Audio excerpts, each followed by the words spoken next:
Like shellfish in a bay, bicycles are the indicator species of a community. Whenever I see an adult on a bicycle, I have hope for the human race.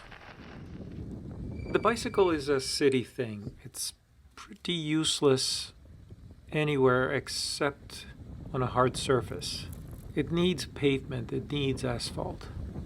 And without the road, you could argue, it would have never been invented.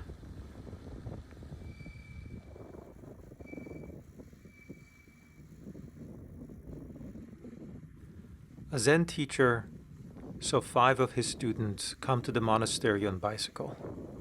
When they arrived, he asked them, "Why are you riding your bicycles?"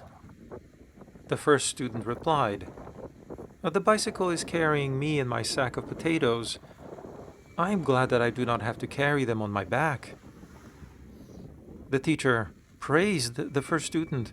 "You are a smart boy. When you grow old, you will not walk hunched over like I do."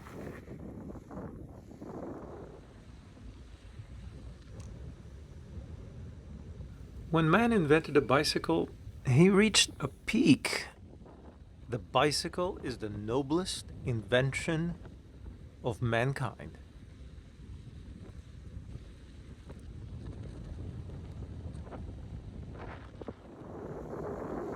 The second student replied, "I love to watch the trees and fields pass as I roll down the path." And the teacher commended the second student, saying, "Your eyes are open and you see the world."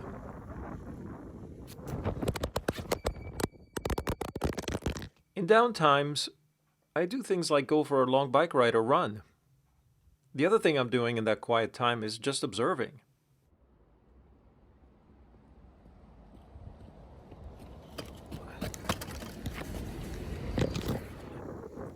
The third student replied, "When I ride my bicycle, I am content to chant Nam Myoho Renge Kyo." The teacher gave praise to the third student. "Your mind will roll with the ease of a newly trued wheel." When the spirits are low, when the day appears dark, when work becomes monotonous, when hope hardly seems worth having, just mount a bicycle and go out for a spin down the road, without thought on anything but the ride you are taking. The fourth student replied, "Riding my bicycle, I live in harmony with all sentient beings." The teacher was pleased and said to the fourth student, "You are riding on the golden path of non-harming."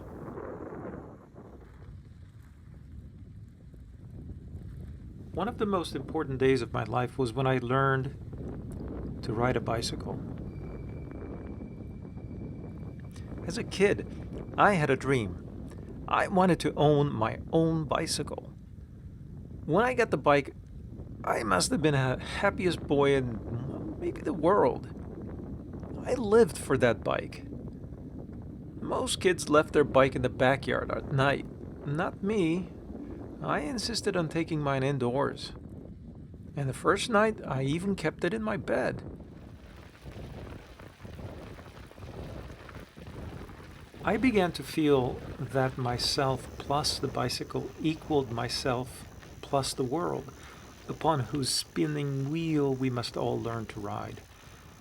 That which made me succeed with the bicycle was precisely what had gained me a measure of success in life. It was the hardihood of spirit that led me to begin, the persistence of will that held me to my task, and the patience that was willing to begin again when the last stroke had failed. And so I found high moral uses in the bicycle. She who succeeds in gaining the mastery of the bicycle will gain the mastery of life.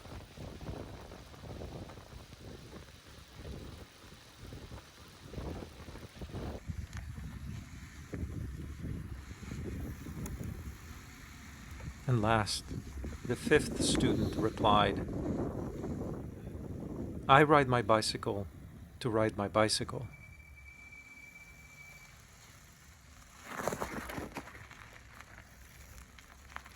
At this, the teacher sat at his feet and said, "I am your student."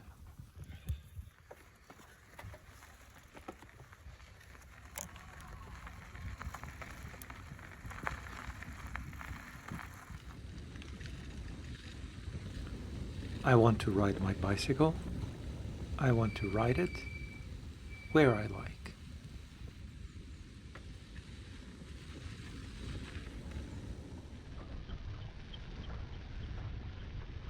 Some do, some wait. Some choose to climb the escalator, some choose to stand.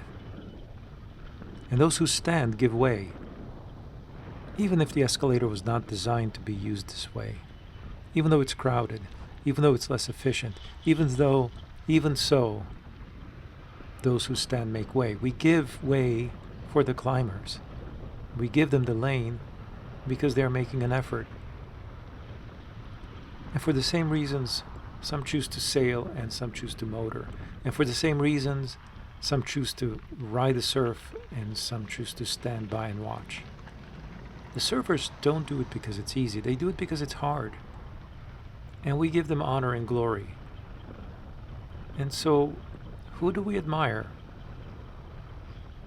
Who do we respect? And who are we afraid of? Here's to the climbers, the sailors, and the surfers, the skateboarders, the cyclists, the ones who fall. It is because they fall that we bow to them. Their glory is not in the falling. It's in the getting up and doing it again. Anyway, I thought of all this while I was riding my bicycle.